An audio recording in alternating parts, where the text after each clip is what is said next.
Good morning again, everybody. Thank you so much for making time on a Sunday morning. It gives me immense pleasure to welcome you all at a session that is organized by TiEcon and Venture Catalyst, among other partners. I hope you're having a lovely session. This is the day 2. Please allow me an opportunity to converse with you about good stories. All of us like good stories and being a part of them. And startups, I think, are pleasant stories which also kind of make us money, isn't it?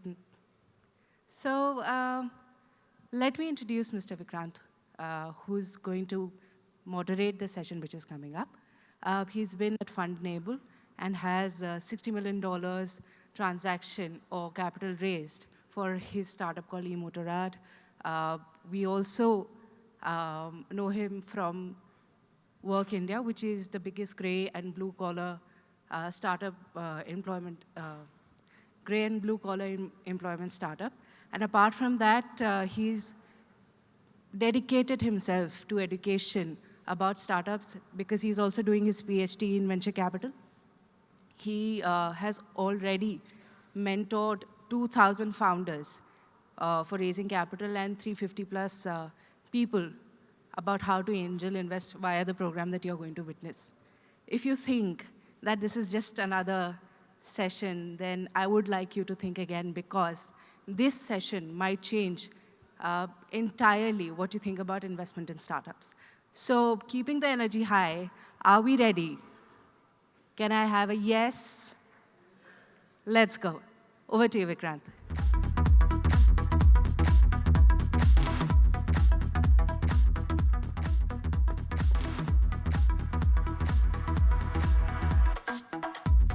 Good morning, all. It's my pleasure to welcome you all to this insightful panel discussion on emerging trends and future of angel investing in India. And on this panel, I have two of the most, I would say, successful angel investors in the country. And let me first start by introducing Dr. Apoorva Ranjan Sharma, who has not only backed numerous startups, but is also the pioneer of angel investment ecosystem in the country today. He has over 20 years of experience. He's the co-founder of Venture Catalyst ++. Venture Catalyst ranks amongst top 10 investors in the world, has over 400 portfolio companies, over 4,000 investors in their network, presence across 60 cities and 10 countries. Venture Catalyst Group also has flagship funds like 100 Unicorns, Beams FinTech, Elevate, Spire, and etc. He is on the advisory board of Startup India Seed Fund, working group member of SEBI's AIF Committee of Angel Fund, and member of Startup Corporate Governance Committee at G20 Startup 20. Some of his key investments include BharatPay, Beardo, ShipRocket, Oyo, Super Daily, and these are only a few investments to name. So ladies and gentlemen, please put your hands together to welcome Dr. Apoorva on stage.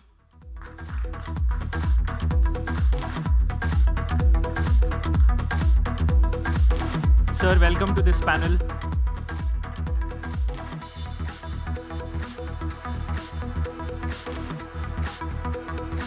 Please.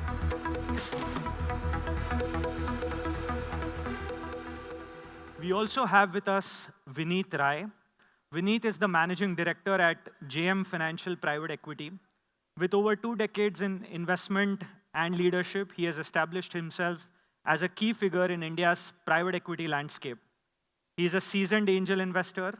He combines his deep expertise in PE and investment banking to transform promising ventures into market leaders, bringing both capital and strategic guidance to the companies that he backs. Vinit, please, welcome to you.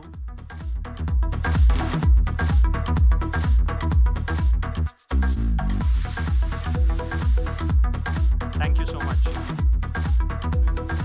Thanks. So, angel investment ecosystem has evolved in the past decade. What was basically an activity of a few HNIs has today become an industry, has today become very, very structured. We have almost 80 plus angel funds in the country. We have 25,000 plus angel investors in the country active today, backing several startups. So over the past decade, we have seen a tremendous growth in this angel investment ecosystem. But with the changing market dynamics, we need to double click on what is in store in future when it comes to this entire angel investment ecosystem. And today's discussion, we are going to actually double click on some of the key trends, challenges, what one should look at while entering this asset class, and much more. Dr. Apoorva, I want to straight away jump into the first question. You are the pioneer. You've seen it all, the entire angel ecosystem emerging. Can you take us through the journey, and can you take us through your insights into where are we today in terms of angel investing in India? I think great time because, we had, this ecosystem in place from 2006 or 7.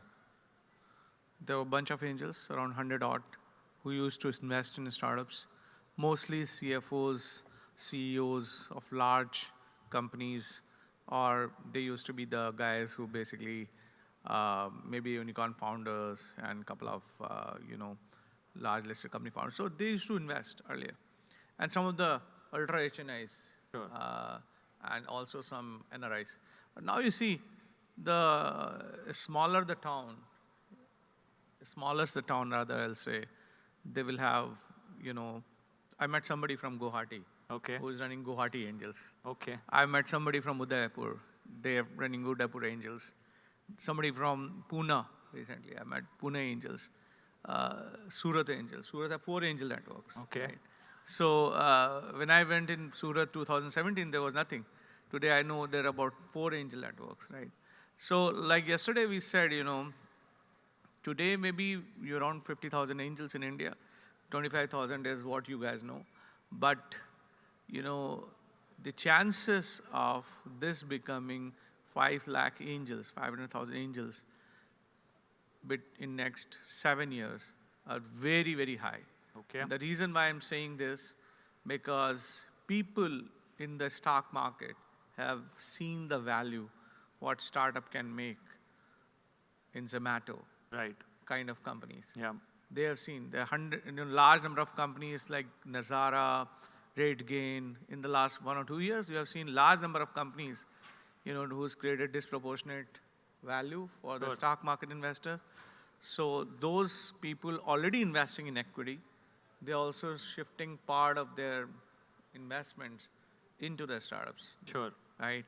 So now is the right time. It's going to grow from here, at least 25% year-on-year basis. And fair chances in the next 7 years, you will have at least 4 to 5 lakh angels in India. Wow, wow. And in comparison to US, where is US right now? So US is right now 4.65 lakh angels. Okay. Europe is 5.8 lakh angels. Okay. These are 2 large economies. They are about, when it is 20 trillion in US, they're about 5.8 to 5 lakh angels. Okay. And US is close to 4.85 lakh angels. Understood. These are all accredited angels I'm talking about. Sure. There. Because there is a concept of accreditation there. Sure. And there is an association of angel investors, Yeah. Which is accrediting these angels. Probably something is going to come in India also soon. Great. Vinit, talking about this whole angel investment and the growth that we have seen. So for someone who's wanting to get into it, what are 2 or 3 core principles that you would want them to understand? Or what are the next 2 or 3 steps that one need to take before starting their angel investment journey? Sure, thank you. Thank you, Vikrant, for having me here. I think for each person, I believe it's a different journey, just like life, right? For each of us, it's a very, very different journey. So I think the first step is to kind of, understand where you in your life are and that also will break it down into 2 steps. One is, of course, your own experience, your career, your learnings. It could be a family business, etc., etc. And second, of course, is your own balance sheet, right? I think I'm a chartered accountant, and nothing can beat P&L and balance sheet, even for a personal balance sheet, personal P&L, and so on and so forth. So first is that step where you kind of understand what you have learned in your life, whether you're at the age of 30, 40, 50, whatever, and you kind of understand your own strengths, experience in terms of domain, whether it is maybe you have worked in a chemical sector, maybe you are in paints, whatever it may be, right? So first step would be that, in my opinion. And then, of course, once you've kind of looked at your own balance sheet, your own projections, the kind of corpus that you can create for yourself, for an asset class like this, which could be different for each individual. But for starters, say, of course, if suppose, your financial assets are 100 rupees, say 5 rupees is what you want to start off with. So these are the first couple of steps. So you kind of decide how much you want to do it and your own experience. And then you could kind of course, great platforms like venture capitalists are always there to handhold you. And you kind of keep on looking at deals. You can create an area of interest that, okay, I want to look at climate-focused companies to start with, sure. Or I could look at it. So the first couple of steps would be that, that you understand your area of, expertise. So you at least understand the business better. When the founder is pitching, you relate to it better. Sure. Right? That's at least as a beginner. That's what I would like to sure. say. Yeah. Understood. There are around 150,000 registered startups today. And at Venture Catalyst Group, you would have seen more than 50,000 startups. You always talk about this Banda and Dhanda philosophy. I've heard you speaking about it, right? Can you double-click on this philosophy, and how have you managed to actually catch hold of winners from the entire deal flow which is available? I think these are, yeah, that's true. We could have looked at close to 52,000 startups in the last 10 years. In the last 10 years, this angel investing, is actually heading towards institutionalization. Yesterday we heard what is institutionalization. Right. They have survived for 10 years. Now it's going to the next level. So guys, when we look at these startups, in the idea stage especially, we look at the guys who have sparks. And you can easily feel that, once you meet them, in 5 minutes, you get that feel that, these guys are going to make money or not for you, or for themselves. Right. Most importantly, for themselves. Right. Today you will see 2 of my portfolios talking. One is Jetwork and the other one is, Oyo today. Both of them, you interact with them, you'll know why they are $1 billion plus company. Right? Sure. So a lot of, we got created 7 unicorns. All of these large companies, which we created, you can feel the energy level of the founder. So when we interact with them, it is a candid conversation. What is your views? How much they understand about the industry, right? For example, I give you, there are only 2 companies currently who are disrupting the manufacturing in India. A lot of people talk about advanced manufacturing. हमारा आत्मनिर्भर भारत का campaign चल रहा है, ठीक है? Advanced manufacturing, there are only 2 companies who disrupted it. One is Jetwork, which is right. talking today. The other one is Ethereal Machine. Both of them brought the concept of capital light manufacturing in India. Sure. And there are about 6 unicorns outside India, who are doing the same work. But manufacturing being such a large industry in India, said, we need, these kind of startups, sure, to create alphas there. Otherwise, it will remain where it is. Sure. Right? So you look at the guys who are disrupting it or innovating it. Look at the guys, whether they are talking sense and they are DhandaFirst guys or not. Right. That's the slogan of this. Because end of the day, you can create 1,000 unicorn economy, but if out of that 30% of them are companies which can die anytime, your economy is always under stress. You can create maybe 300 unicorns, sure, but if they are DhandaFirst strong bottom line companies, there won't be a stress in the economy also. Sure. So that's why our slogan, Dhanda First, and we always look for the founders who are focused, Dhanda First guys. Got it. And that is from day one we started investing. Yeah, so Banda and Dhanda are the two things that you always talk about before investing, which was very, very interesting, right? And in a way, Banda, Dhanda Wala. Interesting, yeah. So, Vinit, you are at the helm of GM Financial Private Equity. You also invest in startups. How do you find time, right? Because investing in startups requires a lot of, going through a lot of pitches, meeting founders, analyzing, looking at industry trends, talking to a lot of people, right? So, if someone is into a full-time job and wanting to get into angel investing, what's the mantra? How do you tackle it? Yeah, sure. So of course, again, like for me, luckily I have been in the investing career. Yeah. So of course, a lot of overlap is there, whether you're analyzing a market for a private equity investment or for a startup investment, the tools are the same, Yeah. right? So that doesn't change. But I think your question is more relevant to people who may not be on the investing side, Absolutely. right? So suppose someone is a, senior chemical engineer or head of marketing of a fund, of a company, etc. Maybe for him, that's where I started in my first question when you asked is that, analyze yourself where you are in your journey in terms of your own experience and learning so that, as doctor said that I think there is so much happening in the startup economy. VCATS is getting so many proposals, they filter it, etc. Of course. But then, of course, you kind of look at businesses that are making a quick sense to you. So if you are from a manufacturing background, maybe you can, as he said, right, there is so much happening on the manufacturing side. So you start off looking at those things because at least you understand the businesses faster because as you said, right, time is limited. Yeah. And without understanding a business, you cannot think of investing. That would be the worst thing you can do. Absolutely. Right? If you've not understood the business just because, tu laga de, main laga raha hu, tu bhi laga de, wo mat karo, right? That's the worst. Just like in stock markets bolte hain na, I mean, there's so much of SEBI and all that ki tip pe mat kharido, tip pe mat kharido. Yahan bhi just don't buy blindly, at least understand the business. So I think effective time utilization would be that you start off at least in familiar areas. That Sure. would be extremely critical.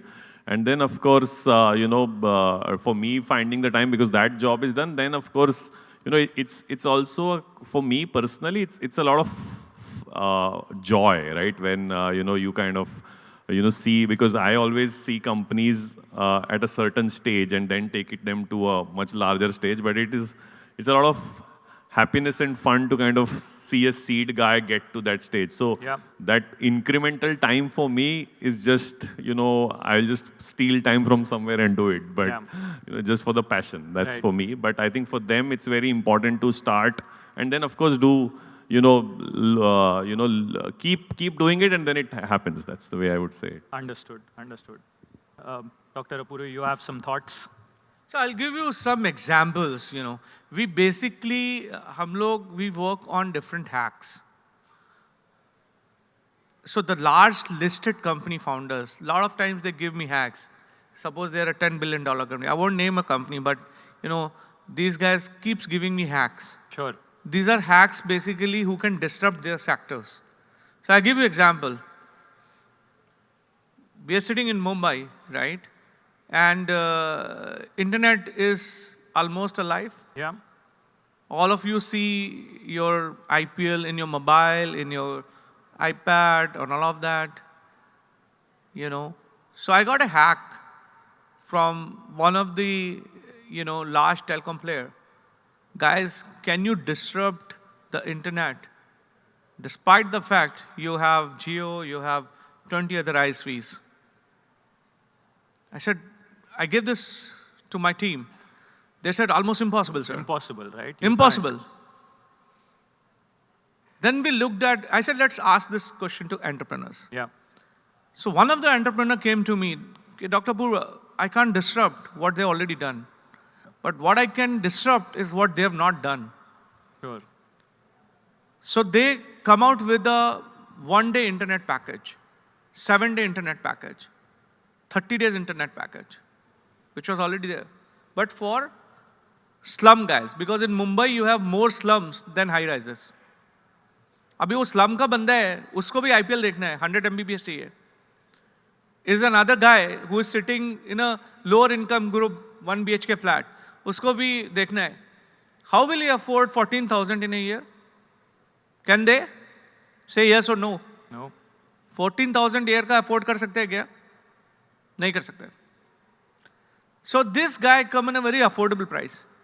And Government of India wrote a protocol called WANI Right. to accumulate the surplus bandwidth from Yes. and then sell it at an affordable price to this, lower income group guys. Can you imagine what is the company situation now? After us, they got 30 million from RTP Global. Yeah. Yeah. Another 30 million from Excel. Yeah. And they are doing at least 300 crore business. Yeah. And I've seen. And they have a good concentration in Delhi NCR Yeah. than Airtel. Yeah. And I've seen social impact funds also investing in this company because it is actually creating an impact by, giving internet in sections where it is very expensive to consume. Correct. So, guys, when you are doing angel investing, you should see what hack they are working, what problem they are solving. I give another example. Manufacturing is like everybody's talk about, yaar, boss. India should excel in manufacturing. Yeah. But how? Most of these defense products, space products, or even telecom products, they require precision manufacturing. So somebody gave me a hack. Guys, can you figure out disruptive, innovative companies who can actually bring the cost of manufacturing at least by 20%? And time of manufacturing at least by 25%. I gave this hack to my team. We were identifying companies who can do this, who can bring down the cost of manufacturing at least by 20% and time of manufacturing. We figured out a company. The answer came from one of the entrepreneurs. He said, I can do it. And that company was the ET Startup Year Award last year, 2024. That company is called Eternal Machine. They came to me with the concept of 5XL CNC machine. They were using robotics for that. And now they've got after us got the money from Sequoia and also StudyViewer, etc. They got another round recently. And that company is giving, set up a small unit next to the Foxconn. All the job work is happening there. Absolutely. So they are the kind of companies who decided to disrupt the way how the manufacturing is done in India. And that is a company called in Geometry in the US. They also do their $4 billion kind of company. So there are already good companies. You have to work, when you are doing angel investing, must see what are the hacks they're working. Then only the disproportionate value will be created. Absolutely. Absolutely. A very interesting point in terms of how does one go about looking out for opportunities. And I think a network plays a very critical role because as individuals, we can't really go out and look for opportunities. And that's where, networks like Venture Catalyst plays an extremely critical role. Vinit, I have a complaint from the founders, okay? Sure. And the complaint is that in the US, as the ecosystem matured, angel investors started investing earlier and earlier, which means a college professor with a student working on a tech product, they are able to raise angel investing at an idea stage itself, right? But in India, the trend that we are seeing is that even angel investors today are asking that show us traction and sending an email saying that you are too early, we would like to give it a pass. So what is happening? Is it something specific to our country that even early stage investments, our expectation is that the founders have to show a good amount of traction before raising money? Yeah, and I can also keep complaining because my LPs also keep questioning me. But yeah, so I think the challenge is honestly and I'll be honest here, right? When we raise our funds and we also have a lot of HNIs, etc. In fact, I was questioned over a dinner table that you guys are generating 22-24% IRR. What is this real IRR? Sitting here in a small town, I will not name the town, we are generating 40%, 50% because the markets were on a high, right? I think the challenge in this country for the unlisted space in general, is that the listed space continues to create returns over the long period of time, right? I mean, a brainless investment of Nifty, which does not require any brain, right? Is a 13% CAGR kind of return, right? And if you actually just time that, buy it on dips, etc., it will go on 16, 17%. So the challenge is that when what is the alpha when you're looking from an LP perspective or someone who's investing, he all this, okay, angel investment, it's great for the economy, all that is fine, but ultimately mera paisa, mera risk kya, mera return kya, right? And that is the reality of this country, because then वो हम जैसे हमारे से मतलब आपकी तो बात ही छोड़ दो, आप तो बहुत ज़्यादा रिस्क में हो, but funds like us which are they हमारे सामने वो small cap mutual fund का benchmarking कर देते हैं, बोलते हैं भाई Nippon small cap mutual fund with immediate exit मेरे को 23% IRR दे रहा है, तो मैं तुम्हारे PE fund में क्या पैसे डालूं, right? So that is the reality of this country. So so the only way then we of course say that from a longer ye sab bhi eventually it will move the US way, etc., where the alphas of the unlisted space is much more, right? India also, the reality is that let's not forget that the US, etc., the industry started maybe in 60s, 70s, right? Yeah.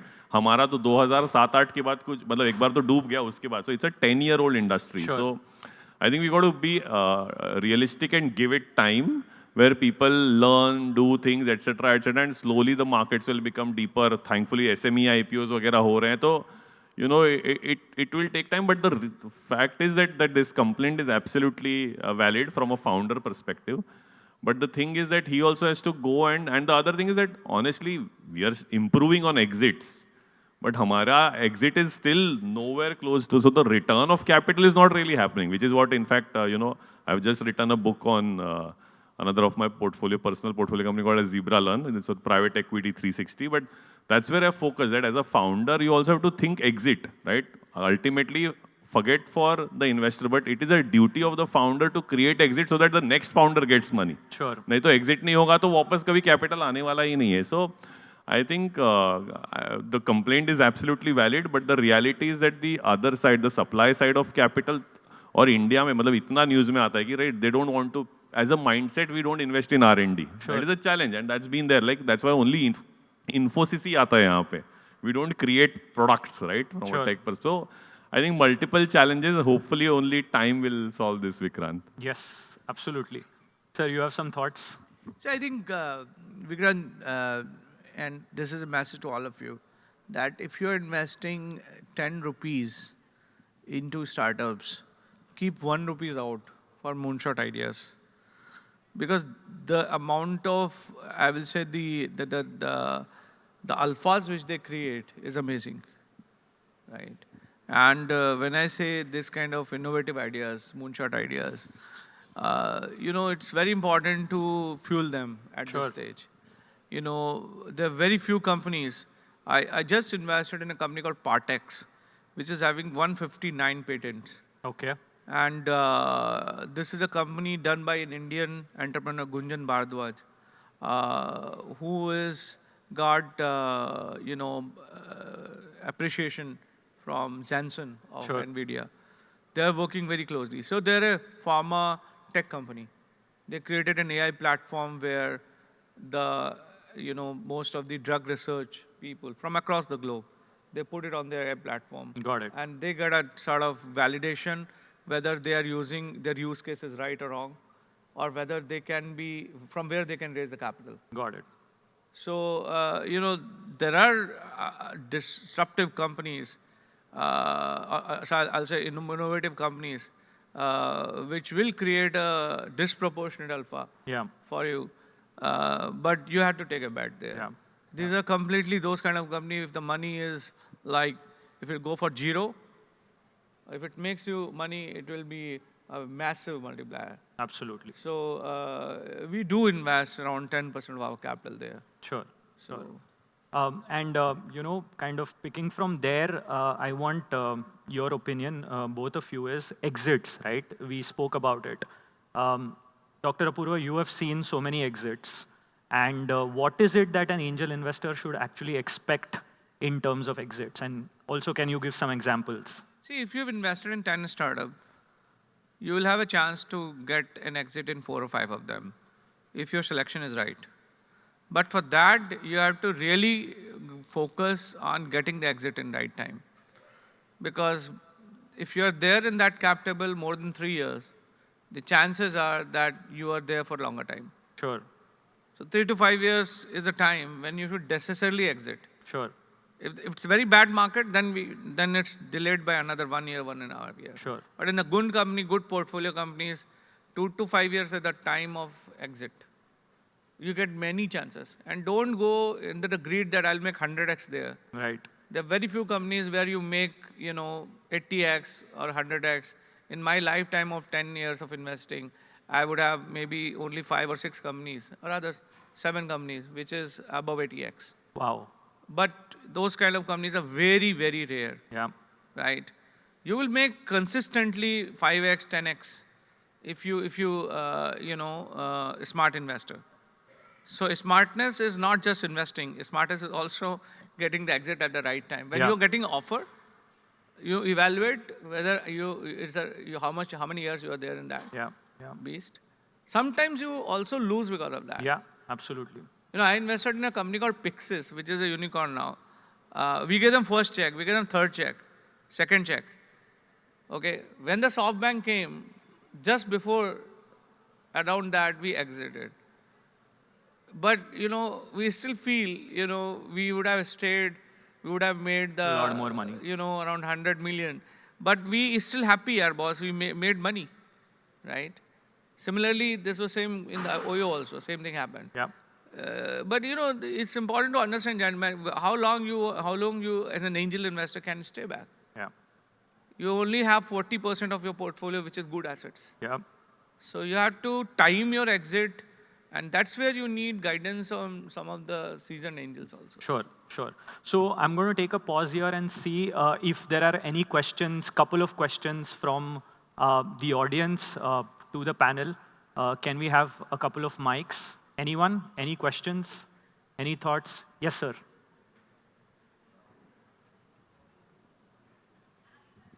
Thanks very much, Dr. Apoorva. You mentioned the names of 2 companies in the exhibition. Can you just repeat their names again? Jet, you said, and... Zetwork and OYO. So Zetwork is presenting, I think, Okay. now. This Amrit is here. Amrit. Acharya. Okay. They are doing 15,000 crore of revenue, Okay. 25,000 crore value, and he's here today. Then 1210 we have Ritesh of OYO, which is at 200 crore plus profit PAT now. So great time for him also. He just acquired Motel 6 in the US, so he's there after that. Okay. And Interesting. one more question, if you permit me. Typically, let's say if an investor has 1 crore, an angel investor, Yeah. does he have to invest in, assuming 5 lakhs is the per company kind of investment? Does he have to invest in 20 companies to make sure that he gets, you mentioned 40% good companies, Yeah. to get a, or is there kind of, some kind of a figure which, let's say, a person who doesn't want to invest 1 crore, maybe wants to invest 20 Don't lakh. invest ever a very lot of capital. Start small always. Okay. Okay. Try 5 companies. That will add to your learning. Small checks. Okay. If you find that one of the company is going to the Series A, put more checks there, right? And there is a credible investor coming on board. Sure. If you see another round happening, because you have a preemptive preemptive rights, so you can always top up to maintain your stake, or you do a little bit more. Yeah. There's a preemptive left for other investors, right? So it's always good to see, like at accelerator of 100 unicorns, we got very small checks, 50 lakhs to 1 crore, 3 crores. But when we see the company is doing well, we got a larger check of even 10 crore there. Got it. So, it's a patience game, gentlemen. In 99% cases, there is uncertainties around, right? Even if you do the best evaluation of the startups, even the most successful early stage investors can't predict what's the future of a company, right? There are, there are best cases, 40% success they will have. Sure. Otherwise, it's better to do small checks in the beginning. Don't get breezed by, chasm of any co-investor or any founder or something. No matter what he have done in the past, ultimately dhanda abhi shuru kar raha hai. He's a beginner, right? So don't get ever impressed by past background. It never works. Sure. Only what works is the hustle you make at the time of making company, the hard work you make at that time of making the company, how much pain you take at the time of making this company. Sure, sure. And is there any model like, the REIT concept in real estate, where let's say a venture capitalist, a company like yours, would maybe, let's say you have 500 startups, and you float a mutual fund. So smaller investors can get in. Is there something like that in the US? Or if it can come to Mutual India? fund of things is not there anywhere in the world. It's just that, what you're talking about is you can invest in the fund like, they're like mutual funds. They just take your 1 crore and they put it into 145 company or maybe 10 companies, depending on the stage of the fund. That's like mutual fund. Yeah, so there's no mutual fund of startups with 500 rupees of SIP that you can do every month. Great. Yes, sir. Hi, this is CA Vikrant Menda, and we run a wealth management firm. So my question to Vinit, Vinit was, so you rightly mentioned that Nippon small cap is generating 23%. So how can I convince, probably 2 or 3 things, where I can convince my investor to invest in a startup compared to probably a Nippon small cap or even any such mutual fund? Yeah, so I think, see, this is because I've been doing fundraising for the last 8 years, must have met 800 HNIs. So my first thing first is that, boss, ultimately, it's an asset class. Let's first understand this is a different asset class, just like real estate is an asset class, gold is an asset class, silver is an asset class, startup is an asset class, your small cap mutual fund is an asset class, right? So first things first, as a wealth manager, this is what you have to tell, right? And every asset class has its risk and return. Gold has a risk return, your Nifty has a risk return, small cap has a risk return, startup also has a risk return. That's your first job. I've actually done training for wealth managers now because ultimately, how many HNIs can I go directly? So this is what I do. So that's the first step, right? Then second step is that you know your client well, you should know his balance sheet. I am hoping he's not hiding it from you, right? That's the first step. And once you've kind of done that, then you say that based on your current situation, your mortgages are taken care of, you're doing very well, etc. You can have this proportion of percentages in this kind of asset class. So never do this versus that. Don't get into that battle because it's a useless battle. You always have to say, but isme bhi karo, isme bhi karo.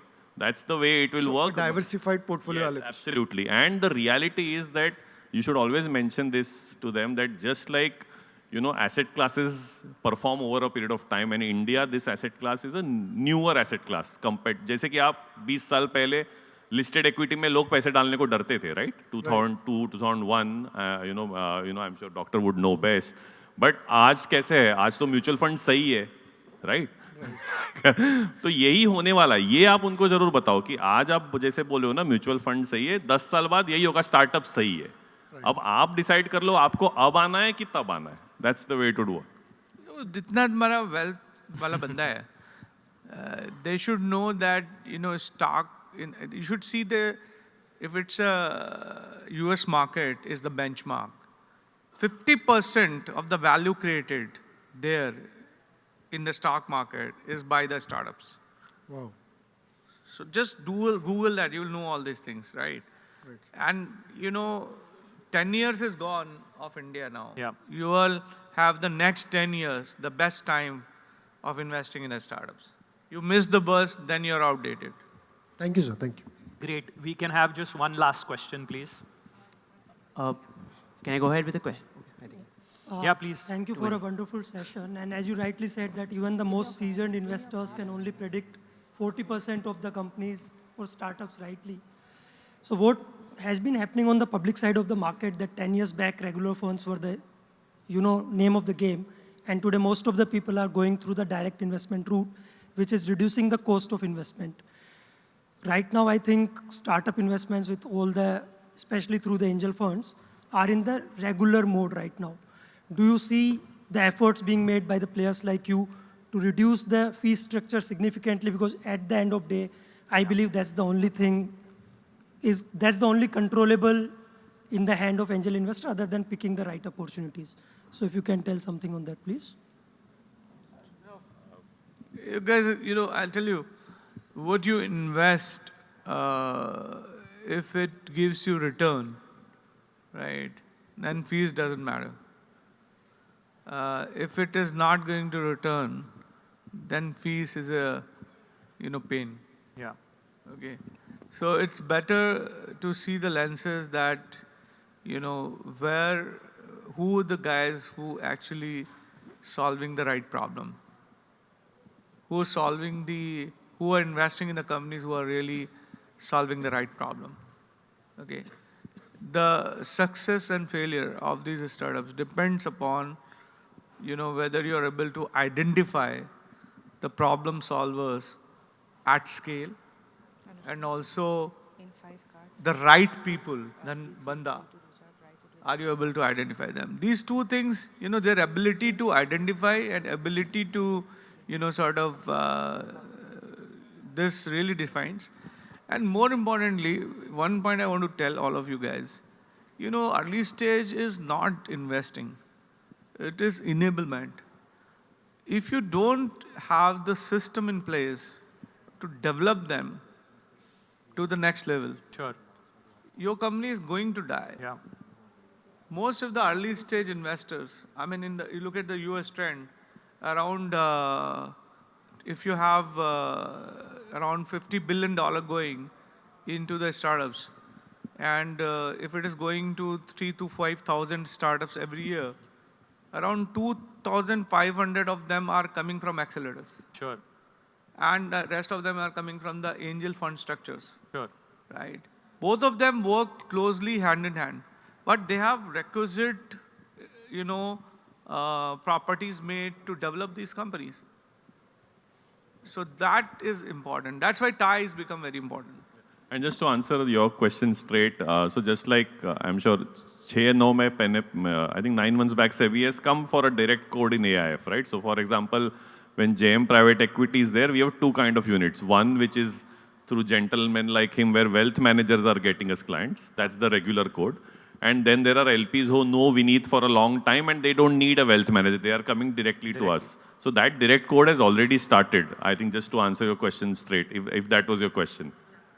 Great. So we are going to have a masterclass on angel investing right now, immediately after this session. So stay back for that.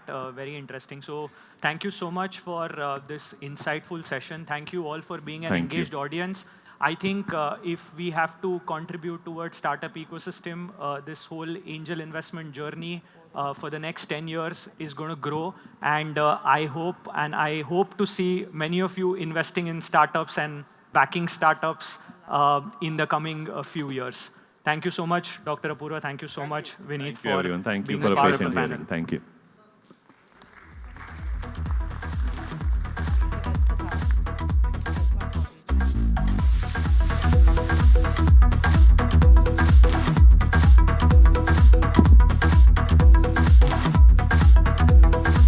Thank you. Thank you so much. Thanks a lot.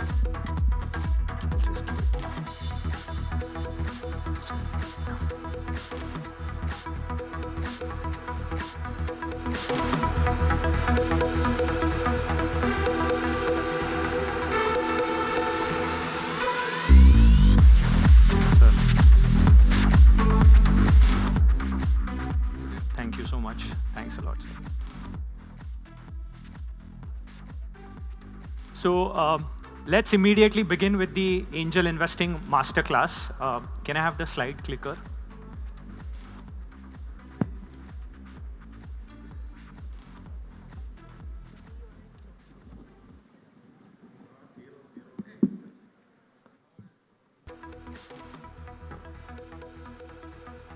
Can we have the deck?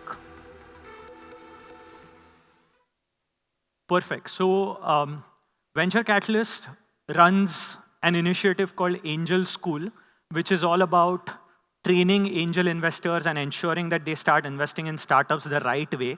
And what we are going to actually take you through is the first session, or the fundamentals of angel investing. So for individuals who are wanting to get into startup investing, this is the first step. And obviously for startups, you will also get to know in terms of what do angel investors really think through, right? So like we discussed during the discussion that we had, panel discussion that we had, today we have around 160K or 160,000 startups, registered startups. And this number is expected to go to somewhere around 3 lakh startups by 2030. Similarly, today we have roughly around 118 unicorns, which is expected to go to 250 plus unicorns. In 2024, around $12 billion of funding went into the Indian startup ecosystem per se. This $12 billion, if you break it down, it is essentially 2,000 crore rupees on a weekly basis. So if I break down $12 billion, convert it into INR and divide by 52, the number that we are getting is somewhere around 2,000 crores on a weekly basis, which means on an average 285 crore rupees on a daily basis. So today, as Indian startups, they had the opportunity to actually raise somewhere around 300 crore rupees. Tomorrow, there is going to be fresh 300 crore rupees, which is going to be available. And this is what we were calling as the funding winter per se, right? Which was not even at the peak of investing that we were seeing in the country. In terms of the angel ecosystem, Dr. Apoorva mentioned that, okay, there are around 50,000 angels, but that number in terms of the registered ones, which we are aware of, is somewhere around 25,000 angels per se. But if you compare it with the total registered stock market investors, for every 4,500 stock market investors, we have one which is actually venturing into angel investing. So roughly around 10 to 11 crore stock market investors are there. And out of those, essentially 1 out of 4,500 is investing in startups, right? So it is that tiny. The angel investment industry in India is still very, very tiny, but it is punching well above its weight. So more than 60% of unicorns in the country today are angel-backed, right? So while the number of people, the kind of group is tiny, almost 60% of the unicorns were backed by individuals, angel investors. Now, it has seen a prolific growth over the past 5 years. We have around 82 registered angel funds in the country today, which are registered under SEBI. And these angel funds have invested somewhere around 3,500 crore rupees of capital. The committed capital is somewhere around 7,000 crore rupees, but 3,000 crore rupees has been deployed. And this is a staggering 106% CAGR over the past 5 years. So over the past 5 years, the entire angel investments or ecosystem has grown by 106% on a year-on-year basis, right? But where are we when it comes to some of the global peers that we have, right? So if you look at the US, all top 5 companies in the US were venture-backed, right? You pick up Google, Amazon, Microsoft, NVIDIA, all of them were actually backed by angels. In China, 3 of the top 5 companies were venture-backed, right? So you have 5 largest companies and 3 were venture-backed. But in India, Nifty does not have any company. The top 50 companies, there is no company, not a single company, which was actually venture-backed or which was actually angel-backed per se, right? So this is what is the state today. So while we are growing at a prolific rate, essentially there is a huge room, huge scope for us to grow beyond the current status, right? And therefore, next 5-10 years are going to be extremely critical for all of us who are looking at participating in this asset class. When we speak of angel investing, we often call it the art and science, right? So angel investing is not just science, there is also an art element, and it's a combination of two, right? Why science? Because if certain conditions are met, then result is almost guaranteed. So if we look at building a very strong investment thesis, if we follow certain rules, then you will be able to get a lot of winners in your portfolio. And science, and art, because look at this worm, okay? This tiny little ugly worm, you have to actually look at this worm and think that, oh, you know what, one day it is going to become a very beautiful butterfly, right? So there is nothing in this caterpillar that is actually showcasing that one day it is going to become a very beautiful butterfly. Angel investing is like that, investing on this worm and being a part of the entire metamorphosis process and ensuring that one day that company becomes large. And that is where the art part comes into picture. One of the things which all of us as individuals who want to get into angel investing, we have to remember a fundamental rule, or what we call as the first principles of angel investing, right? And all of us would have, I'm going to take you back to possibly 7th grade mathematics class. All of us recognize this curve. This is what we call as the bell curve or normal distribution, right?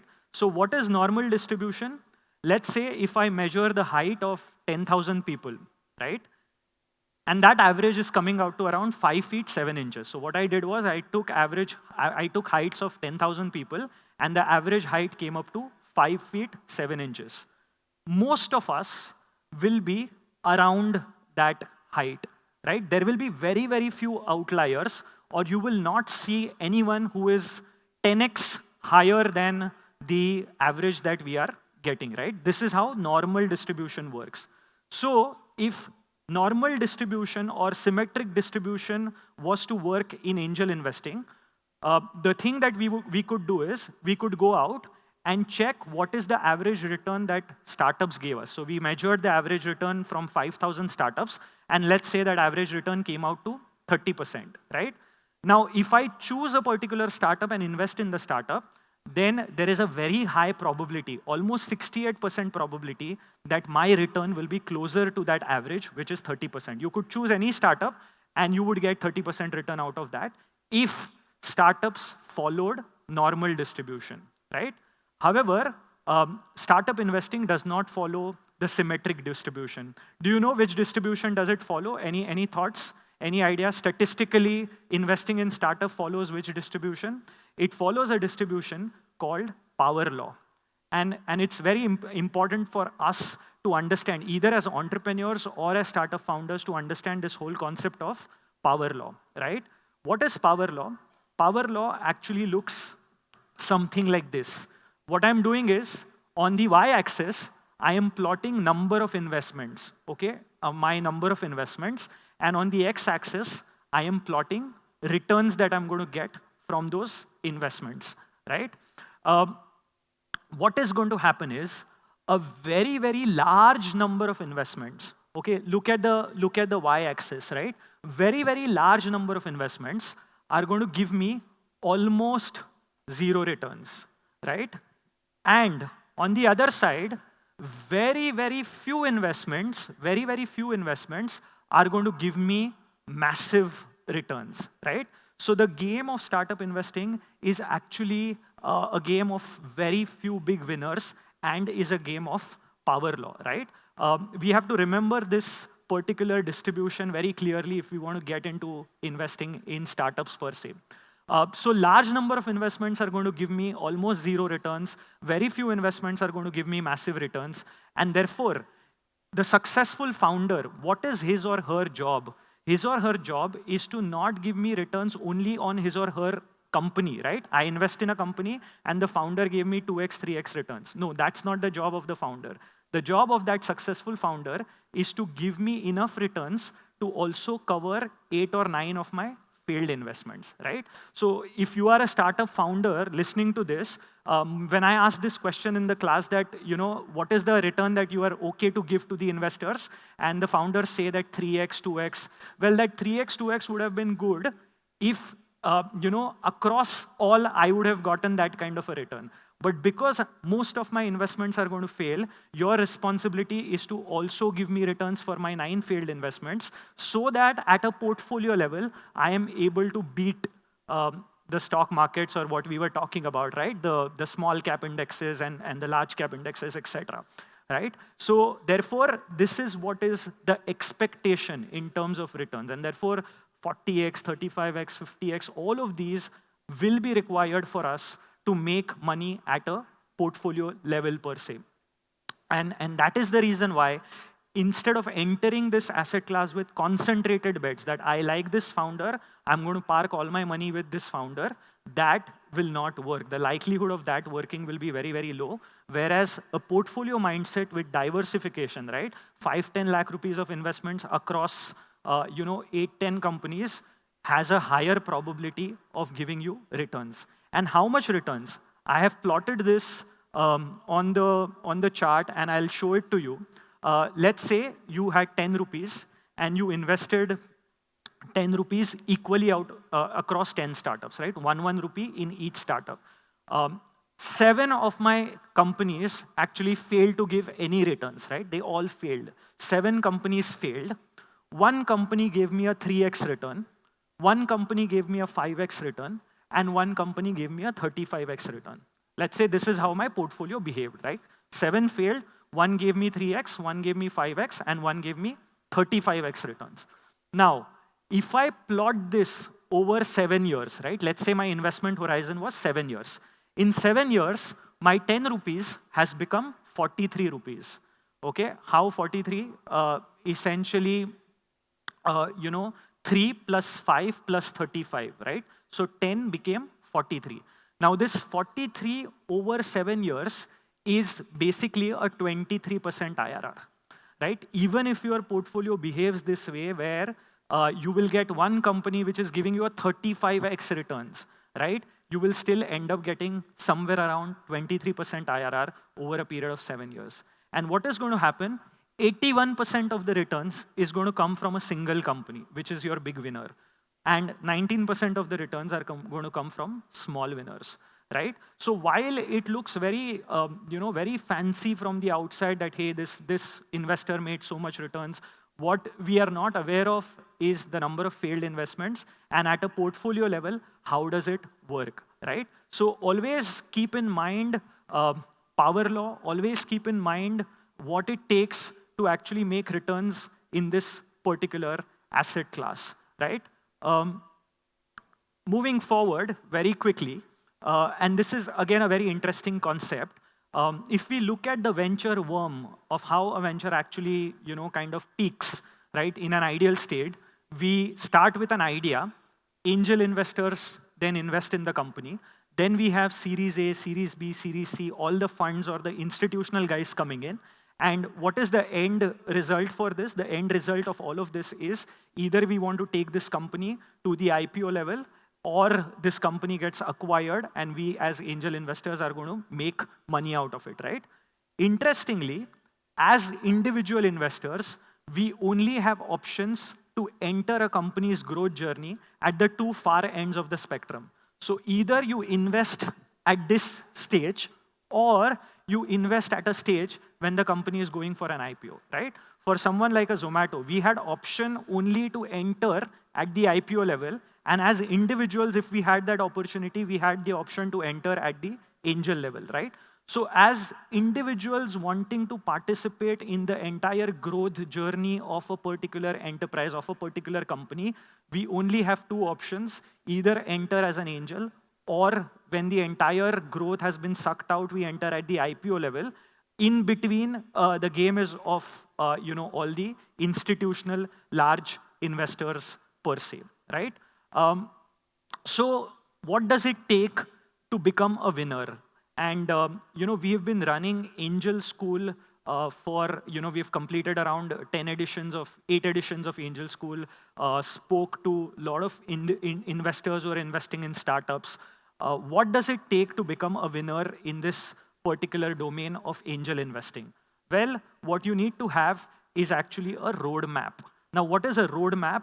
The M from the roadmap obviously is money. How much money? bare minimum, start with 50 to 75 lakh rupees as a corpus spread across 8 to 10 startups, right? That can be a great starting point. Obviously, people who have more can kind of invest more, but bare minimum that you should keep or you should, enter is with a 50 to 75 lakh rupees of corpus and 8 to 10 startups, dividing it across 8 to 10 startups. Do not jump onto the first pitch that you listen to. You can actually wait, listen to a lot of pitches, piggyback on a lot of seasoned angel investors, and then start picking, the right set of companies.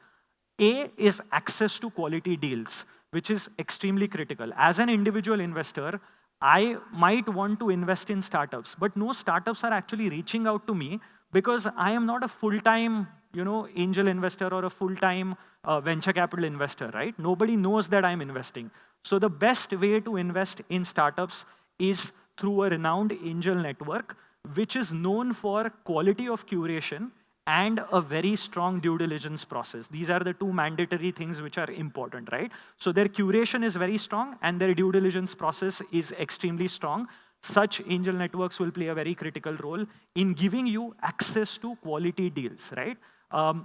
Where good quality startups get attracted, those angel networks is where we have to absolutely be a part of, right? And that will give us access to high quality deals. So we need money, we need access to quality deals, and third, we need proficiency in angel investing, which is very, very important, right? Angel investing is a continuous learning process. Nobody ever will claim that, hey, you know what, I know how to, do angel investing, or I know it all, right?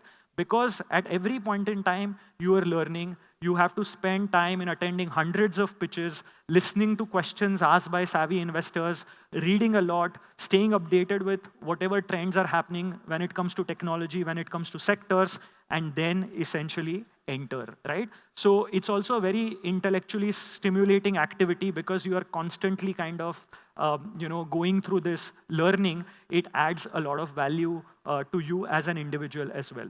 So if you want to get into angel investing, there are three things that you need: money, access to quality deals, and third is proficiency in angel investing. The third part is essentially a continuous journey, right? It won't stop. You have to keep investing in this. Finally, very quickly, how to go about it, right? What are the ways in which you can start, or how to go about it? So what we have done is we have developed a 3-step model for angel investing. And the first step is to develop your investment thesis or to build your investment thesis. And I'm going to double click on it. I'm going to tell you what do we mean by building an investment thesis. Second is you need to understand the process of investing in a startup, right? And the process is not only related to listening to pitches, but also understanding how do I value companies? How do I negotiate term sheets? How do I actually choose the right instrument, whether a CCPS, a CCD, straight equity? How do I actually read a due diligence report, right? So these are various steps involved in investing. So as an investor, my job is not just to select a startup and write a check, but to also go through this. Let's say you're investing 10 lakh rupees in a startup. How much equity should you pick? Should you pick 5%, 10%, 20%?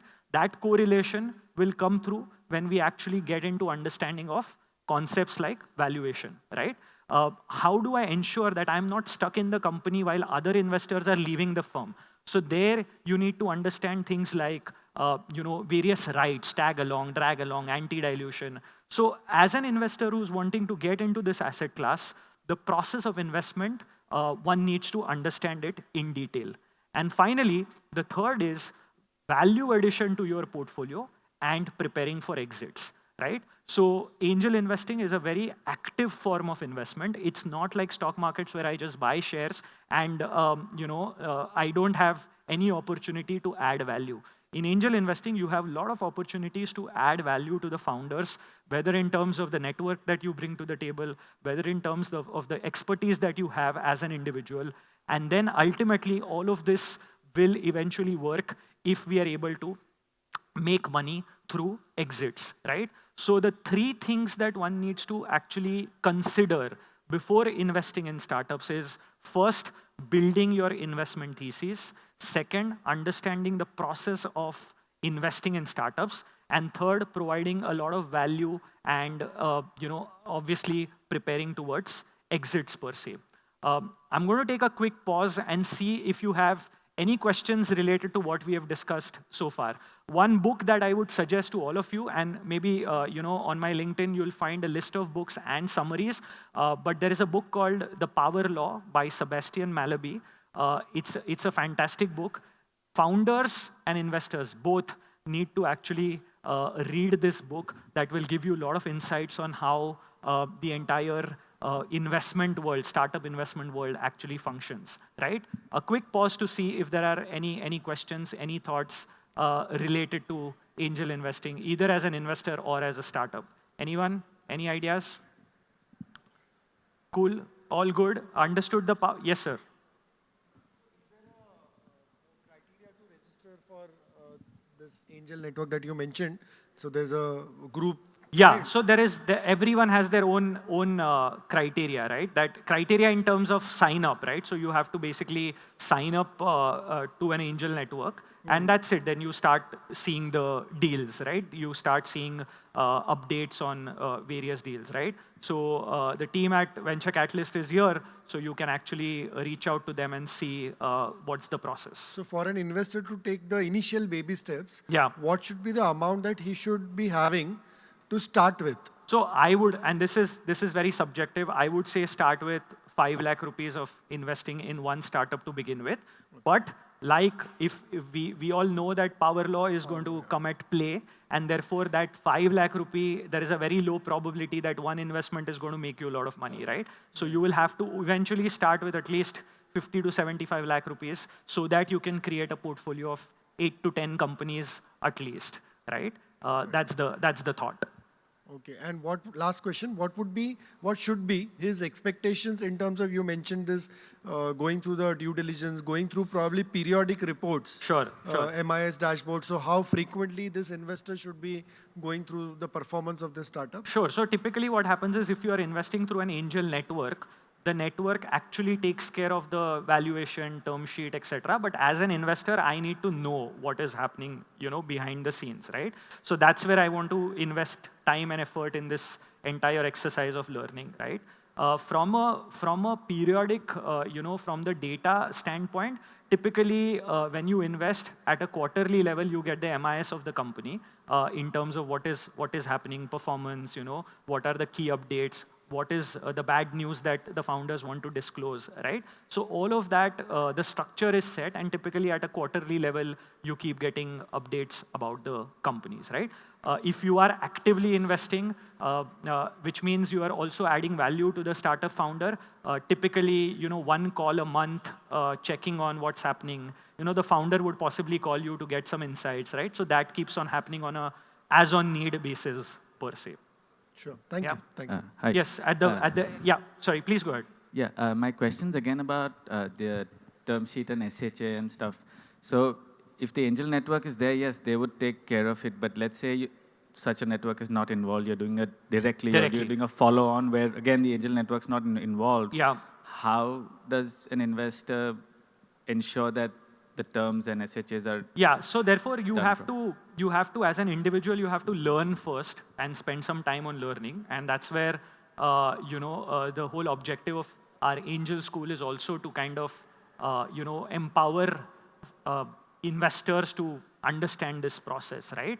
And then you obviously have a network of lawyers and, company secretaries actually helping you to structure it, right? But if I am doing the deal, I need to be aware of what deal should I kind of sign with the investors, with the founders per se. And over a period of time, there is a bit of customization, but the terms are standardized, right? So every term sheet will have a drag along, a tag along, an anti-dilution right, a ROFR right, preemptive clauses, affirmative voting clauses. So all of these have so far become pretty standard in the entire investing ecosystem now. All we have to do is tweak the amounts, tweak the percentage stakes, etc. And rest all is pretty standard, right? So like when I invest in startups, I have a standard term sheet ready, right? So then I issue that term sheet, making changes which are relevant for that particular company, and then we are able to customize it for a particular startup per se, right? So I think the only thing that you need to do is learn the process and then hire the right people, and then you can begin. Thanks. Yeah. Hi. Yeah, hi. Just have one question. Sure. What is the expectation of return? So you shared that information that out of 10 stocks that you have probably taken exposure, you'll probably make 35x versus 2x, 3x, Yeah, 5x. yeah. So overall, you made 23% is what kind of, give an example. But is that a realistic expectation, or is it a minimum expectation? And especially, how do you also compare a return at the angel level, someone who is doing investing versus someone who is doing at a fund level, like a PE fund level? Yeah, So if you can just take us, and this duration could be a 5-year, 10-year kind of a journey. So see, why are we investing, right? Why are we as individuals entering this asset class? It is because we want an alpha. We want to beat the other options which are available, and therefore I am actually taking this higher risk, right? There are a lot of other reasons why people start investing in startups, but one of the reasons obviously is I want to make more money, and that's why I'm taking that particular risk.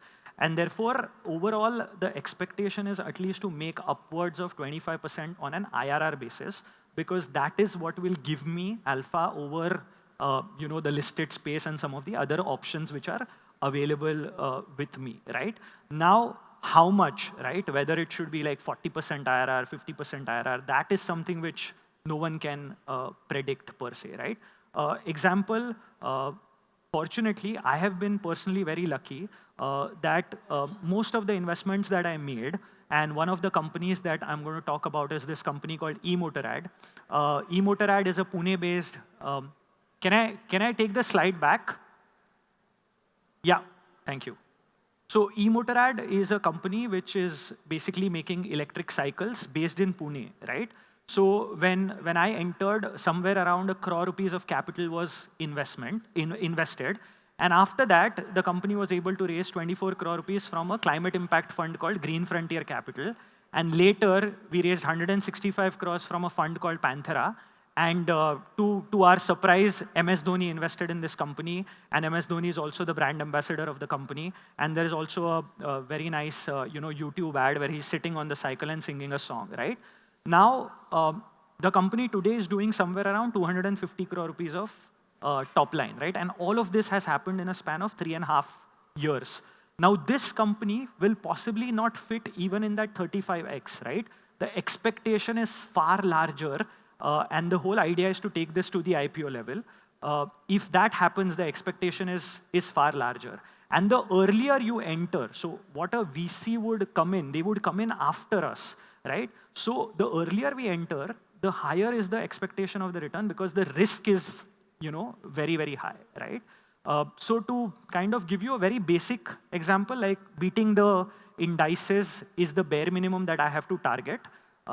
Whether it happens or not and by how much, no one is able to kind of predict. That's for every individual, it will be different, right? When I'm entering into, when I'm investing in startups, I think all of my companies are going to make 100x returns, right? Otherwise, I wouldn't have invested, right? And that's the beauty of power law, that you think all are going to make 100x, but the outcome is going to be very, very different. Only 1 or 2 are going to end up giving you returns, liquidity. Forget about making, some massive returns per se. Yeah, no, that's fair. So this could be probably an outliner in terms of absolutely. maybe. And that is all we need in our investment life, right? Let's say I'm taking 15 years that I'm going to invest. I just need 2 outliers. It's the game of outliers. Even if I'm able to get 2 outliers, that is going to take care of everything, right? And that's where all I need, like you exactly mentioned, this is an outlier. All of us are behind getting that 1 or 2 outliers, which is going to take care of everything. Yeah, I understand what you're saying, but one is then having expectation beyond 25%, 40% return, whatever is, that's just an expectation. But what is the realized returns which most people have done in the last 10 years, 15 years history that you probably have seen, or you probably have so studied? There was a time when even if you returned capital, okay, it was a great thing for a venture capital investor, okay, which means I'd taken 100 crores and I gave back 100 crores, and that was considered as a good performing fund at a point in time, right? but many of them are again in the range of that 20 to 30% on an annualized basis. That is what most of them are actually ending up getting per se. This is post management fee and post the carry. Yeah. So there is a concept called hurdle rate. Beyond that, like if it is below hurdle rate, I am not going to make the fees, right? So it is all post the hurdle rate. Okay, thank you. Yeah. Perfect. I'm going to just move on with the next quick last topic that we have. So talking about the whole idea of creating an investment thesis per se, right? How do we build our investment thesis? How do we go about building our investment thesis, right? What is an investment thesis? Investment thesis is my personal criteria of investing in startups. That if I get deal flow, how will I decide? What should I do to decide whether I should invest in this startup or not, right? And that investment thesis, again, after discussions with multiple investors, after seeing a lot of investments, there are 8 core parameters that almost every investor looks at, right? Which is what we call as the fundability matrix, right? I call it fundability matrix. These are 8 core parameters that every investor will look at. And then on top of that, we add some of our personal preferences, right? I will add my own personal preferences, what I like, the kind of companies that I like to see, the kind of sectors that I'm good at, right? So the entire investment thesis is a combination of the 8 core parameters, which is the fundability matrix, and the personal preferences that I have in place, right? Let's quickly go through both of these things. What do we mean by fundability matrix and what are the 8 parameters? And I'm going to, the first parameter obviously is the team, right? All of us are aware that startup investing is about betting on the jockey and not on the horse. The horse is going to undergo several iterations, and therefore we are going to actually back the jockey per se or the team per se. What do we look for in a team? 2 things. Complementary skill sets and relevant skill sets. Imagine you have a team which is pitching to you. All 3 founders are all engineers, all good at product development. Ultimately, after product development, who's going to take that company to the market? Who's going to actually raise a round of capital? So you will see this quite often that there is a co-founding team, and most of them come from homogeneous backgrounds, right? All of them are good at one particular thing. Because they were, studying together or whatever, right?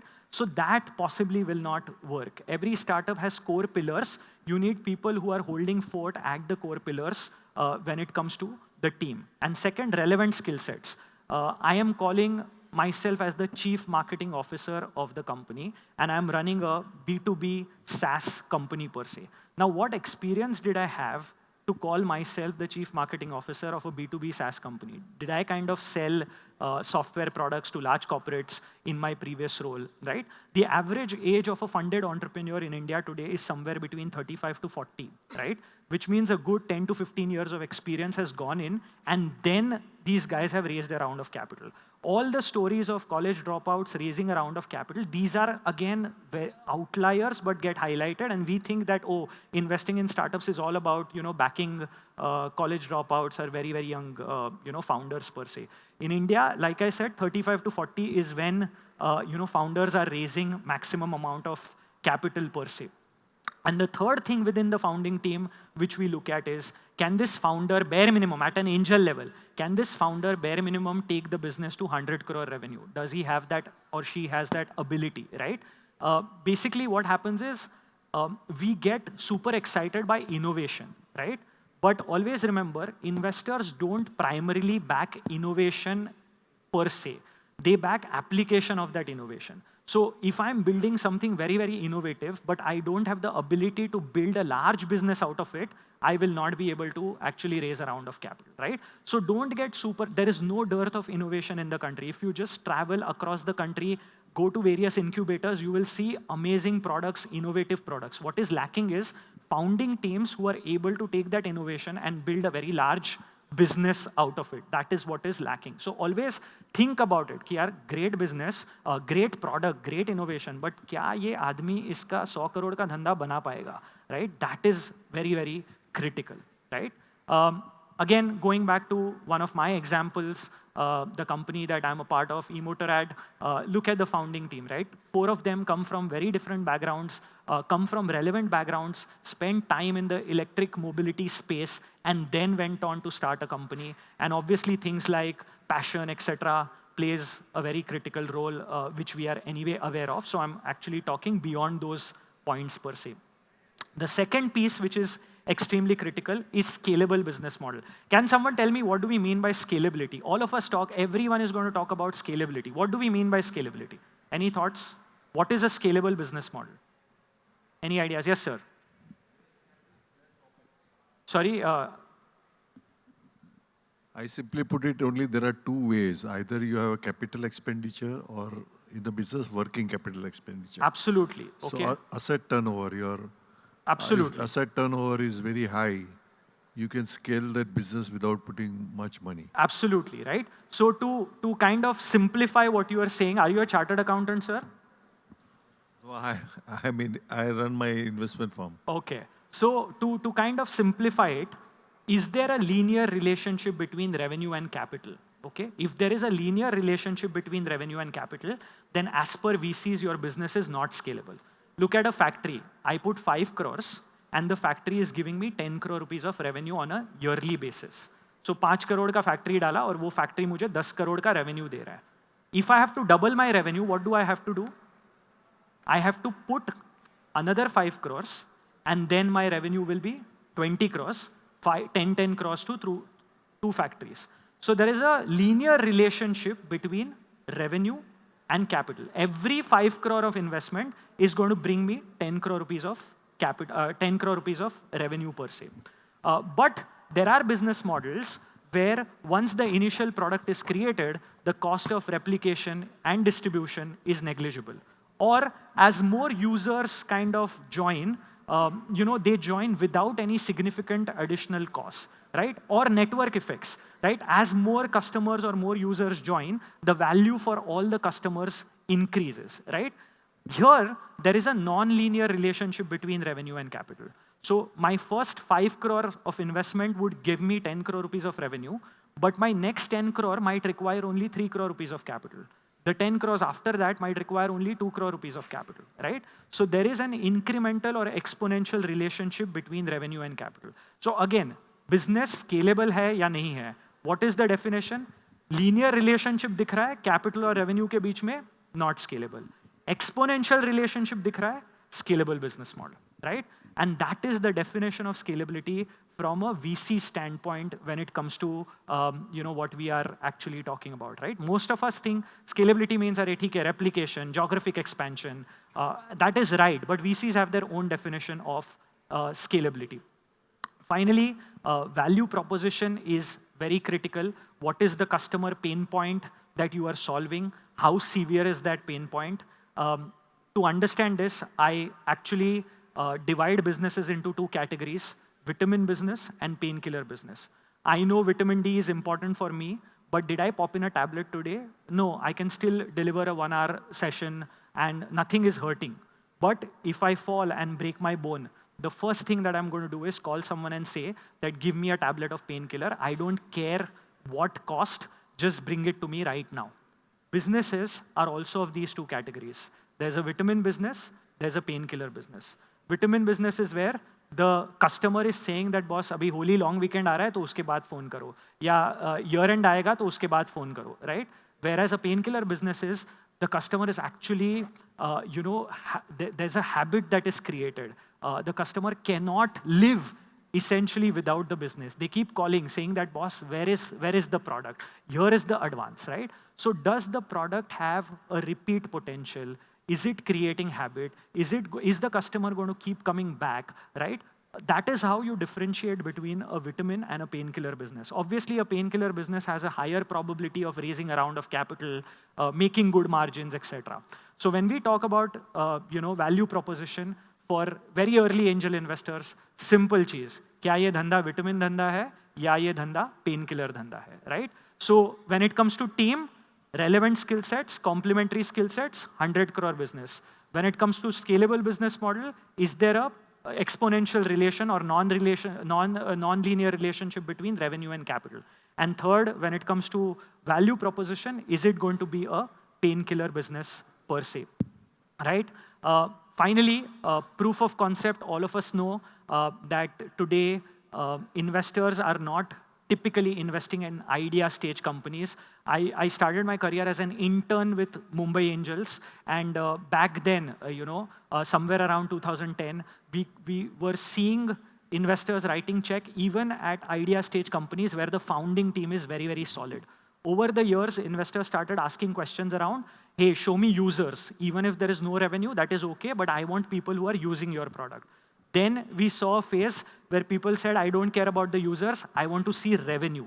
Today, investors are asking questions around unit economics. So even revenue is not enough. I want to see positive unit economics. At a unit level, are you actually making money? So the entire industry has evolved right from investing at a very, very idea stage to users, to paid customers, to actually revenue with unit economics. And that is the current status of the investment ecosystem today, right?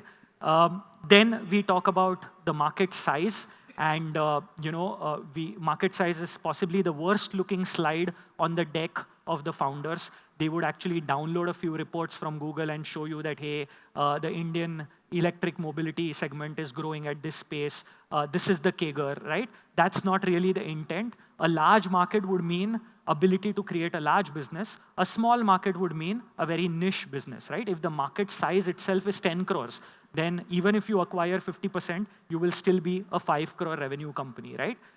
In eMotorad's case, we told the investors who came after us that, you know what, there are 25 million electric cars and all of you have invested in electric cars per se, but in the same time period, 130 million electric cycles were sold, right? So at the forefront of green mobility are electric cycles actually, and it is the best-selling electric vehicle, and none of you guys have investments in this, so why don't you actually look at this opportunity, right? Finally, we need to understand how does a startup make money, which is the monetization model. How will the venture make money? There are different models, subscription, outright sale, commissions, advertising, freemium, and so on and so forth. So clarity in the mind of the founder that this is how I'm going to essentially make money.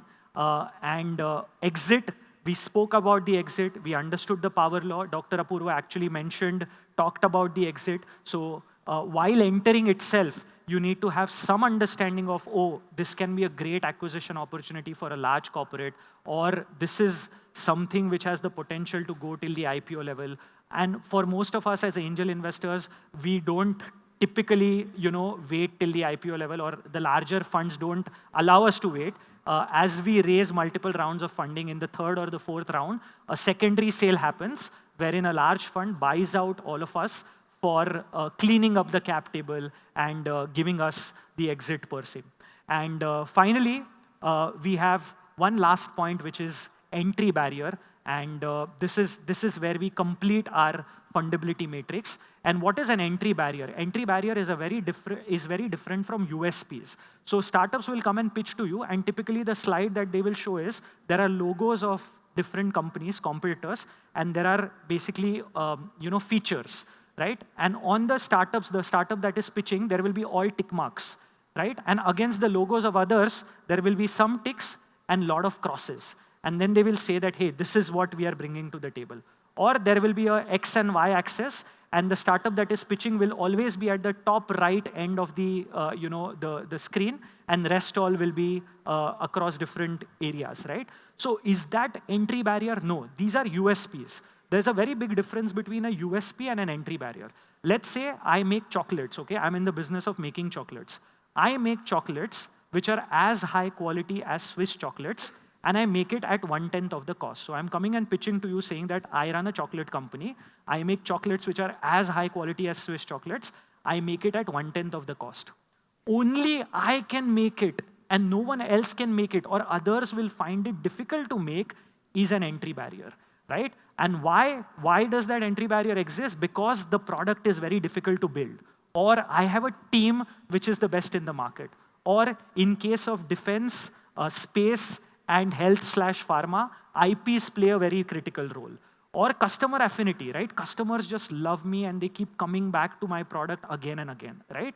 So the entry barrier is very, very different. A lot of startups come and say that, hey, I have made an app similar to Ola, but it has 10 more features. Is that really, basis that will we invest? No, because there is no entry barrier, right? So always understand what is the difference between entry barrier and USPs. And entry barriers are similar to these moats, right? In the medieval castles, you would have seen there is a trench which is dug up, there is water filled in it, and there are crocodiles kept in it, right? To prevent the enemy from bringing it down. So startups also have to build similar moats so that others or competitors cannot actually raise more money and bring your company down. Otherwise, our investments will go down the drain. So yeah, so that completes our investment thesis per se. And this is the starting point or the filtration, basic filtration criteria for angels who are actually wanting to enter into this asset class. Typically, we sit with this, we make a lot of notes during the pitches, and then, we kind of think through and then take a final decision. On top of this, we can have our personal choices. Like, I want to only invest in social impact companies, or I understand a particular sector really well, like agri-tech, or you know what, I understand B2B opportunities better than B2C, or I understand a particular technology very well. So these are all your personal choices which you can use while setting up your evaluation criterias. But what you need to understand is you need to have measurable, I would say, metrics to kind of filter out. Example, if I'm investing in social impact companies, how do you measure social impact? That is something which you need to know. Or if you are investing in agri-tech, what are some of the key metrics in an agri-tech company that people look at? That is what you need to essentially understand. So yeah, that's it from my side. Typically, people get into it, and we've discussed this with both Vinit and Dr. Apoorva. People get into it for generating alpha. People get into it for exposure to new tech, new age business models, emerging sectors. It's one of the best ways to not get obsolete, and it's also a very intellectually simulating pursuit, right? At Angel School, we've done 8+ editions of training angel investors. We've kind of taught 900+ angel investors across various cities. So if any one of you want to become a part of it, please get in touch with the Venture Catalyst team, which is here. And finally, beyond the returns, beyond everything, this is one very good line that I read a couple of days back. Measure of success is not the weight of corpus that we have, but the width of the impact and how much has it contributed to the economy. And by being angel investors, one of the things that we also get to be a part of is make an economic impact. That's it from my side. Thank you so much. Thank you for being so patient. And thank you for being so engaged. Thank you so much. Thank you, Vikrant. I mean, this session, I think, was beyond the expectations that we have, isn't it? All of us. I think we enjoyed the session. We are open to all the questions. Vikrant would be around for some time. And in case you want to reach out to the Venture Catalyst team, you can reach out to me, or we have a QR code which will give you more information about a course that we do in our office and online sometimes. More on what Vikrant has covered would be included, apart from the guest speakers, including Dr. Apoorva speaks very frequently. That's it. And also, there is a pitch session. So you've learned now, almost. You've almost learned that what is happening behind the scenes when we are evaluating a particular deal. Now you can exercise the learnings at 202. There are some pitches going on downstairs. So following from here, you can head downstairs and exercise what you've learned so far. Thank right? you so much. Thank you, Vikrant. Thank you. Can we have a huge, huge round of applause? Thank you. Thank you all. Thank you so much, ladies and gentlemen. Mr. Don't know me, that's okay. Sorry. Hi. Hey, Vikrant. How are you? Isn't angel investing riddled with all stuff? So let's capture this moment with a small memento.